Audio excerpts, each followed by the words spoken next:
আসসালামু আলাইকুম। জাতীয় বিশ্ববিদ্যালয়ের শিক্ষার্থী সকলে কেমন আছো? আশা করি খুবই ভালো আছো। তো তোমাদের ইদানিং জাতীয় বিশ্ববিদ্যালয় থেকে একটি নোটিশ প্রকাশিত হয়েছে যে 60% উপস্থিত থাকতে হবে ক্লাসে, নয়তো তোমরা ফর্ম ফিল আপ করতে পারবে না। তো 60% উপস্থিত থাকতে হলে প্রতি সপ্তাহে তোমাদের কয়দিন ক্লাসে যেতে হবে, কিংবা মাসে কয়দিন ক্লাসে যেতে হবে, কিংবা বছরে কয়দিন ক্লাসে যেতে হবে, তাহলে তোমাদের 60% উপস্থিতি ঠিক থাকবে এবং কয়দিন করে ক্লাসে যেতে হবে। তো ধরো তোমাদের হিসাবগুলো সুন্দর করে বুঝিয়ে দিই। তোমরা ধরো সপ্তাহে ক্লাস হয়, যদি একদিন ক্লাস হয় সপ্তাহে, তাহলে বছরে মোট তোমাদের 40 দিন যেতে হবে, এবং সেমিস্টার ক্লাস শেষে 20 দিন, 60% উপস্থিত দরকার 24 দিন, এবং সেমিস্টারে যেতে হবে 12 দিন, সপ্তাহে যেতে হবে 60% উপস্থিত থাকতে হলে সপ্তাহে প্রায় তোমাদের একদিন যেতে হবে। তো সপ্তাহে তোমাদের ক্লাস 2 দিন হয়, তাহলে বছরে মোট ক্লাস হবে 80টি, এবং সেমিস্টার ক্লাস 40 দিন, এবং 60% উপস্থিত দরকার 48 দিন। সেমিস্টারে যেতে হবে 24 দিন, এবং সপ্তাহে যেতে হবে 1 থেকে 2 দিন।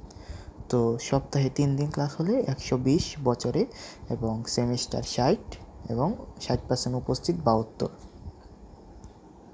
তো তোমাদের সহজে বুঝিয়ে দেই, সপ্তাহে তোমাদের কলেজে 3 দিন ক্লাস হয়, তাহলে তোমাদের 60% মেনটেন করতে হলে তোমাকে প্রায় 2 দিন কলেজে যেতে হবে সপ্তাহে।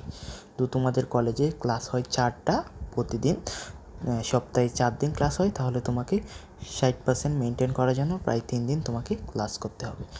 তো তোমাদের কলেজে প্রতি সপ্তাহে 5টি ক্লাস হয়, তাহলে তোমাকে প্রায় 3 দিনেই মেনটেন করতে হবে 60% উপস্থিতি ঠিক রাখার জন্য।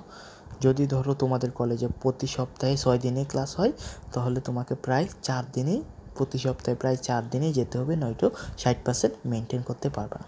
তো শিক্ষার্থীরা, এই ছিল। যদি তোমাদের 1 বছরে 40 সপ্তাহ ধরা হয়, তাহলে তোমাদের সর্বোচ্চ 240 দিন ক্লাস করতে হতে পারে। তো শিক্ষার্থীরা, এই ছিল ভিডিও। জাতীয় বিশ্ববিদ্যালয়ে 60% উপস্থিতির ভিত্তিতে ক্লাসে যাইতে হবে তোমাদের। যদি তোমাদের 6 দিনে নিয়মিত ক্লাস হয়, তাহলে প্রায় সপ্তাহে 4 দিনই তোমাদেরকে কলেজে যেতে হবে। তো এই ছিল ভিডিওটি। কেমন লাগলো তোমরা অবশ্যই কমেন্ট করে জানাবে, এবং চ্যানেলটা সাবস্ক্রাইব করে দেবে। আর তোমাদের 60% উপস্থিতির এই নিয়মটা তোমাদের কাছে কেমন লাগলো অবশ্যই কমেন্ট করে জানাবা। তো আমার মতামত, এই নিয়মটাও অবশ্যই ঠিক হয় নাই, কারণ যারা অনার্সে যারা পড়ে, তারা প্রায়ই চাকরি করে জীবন পরিচালনা করে।